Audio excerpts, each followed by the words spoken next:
propos de tourisme, notre enquête sur ce qu'on pourrait appeler l'exception marocaine. C'est un enjeu économique capital. Depuis les printemps arabes et les attentats, l'Afrique du Nord est sinistrée. Le nombre de visiteurs, et notamment de visiteurs français, a plongé ces derniers mois, sauf dans le Royaume, où la baisse reste limitée. Mais tout le monde, vous allez le voir, n'est pas logé à la même enseigne. Les visiteurs se concentrent dans les mêmes endroits. Envoyés spéciaux Anthony Joly, Tatiana Daligo.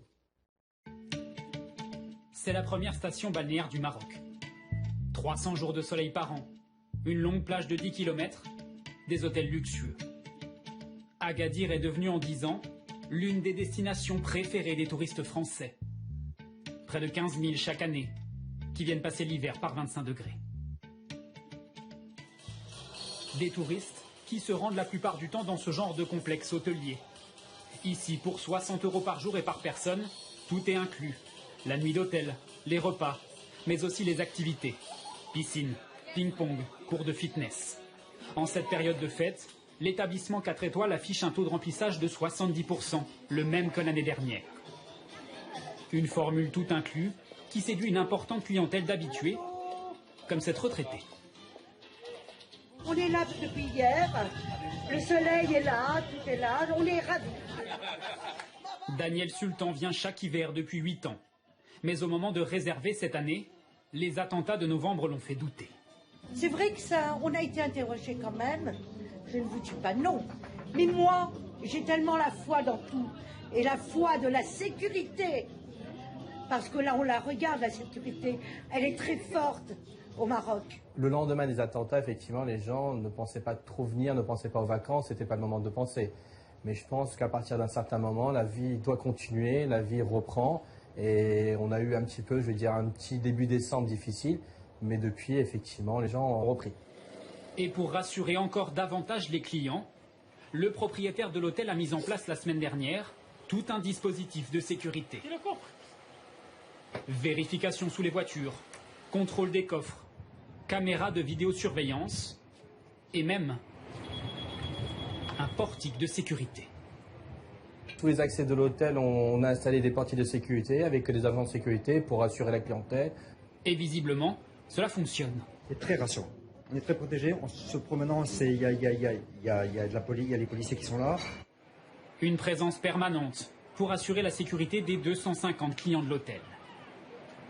Si les grands complexes hôteliers arrivent à sortir la tête de l'eau pendant cette période de fête, ils ont quand même perdu près de 350 000 nuits par rapport à l'année 2014. Et de l'avis de tous, il faudra plusieurs mois, voire plusieurs années avant que la situation revienne à la normale. En dehors de ces complexes très protégés, la situation est encore plus critique. Depuis 14 ans qu'il est chauffeur de taxi, Mustapha Boulada ne se souvient pas d'avoir connu des journées aussi vides. C'est calme. Un peu la crise. Habituellement, il prend près d'une centaine de courses par jour. Depuis un mois, c'est à peine 30. Avant, tu gagnais 30 €, 40 €. Maintenant, tu gagnes 10 € c'est hier. On attend. Inch'Allah.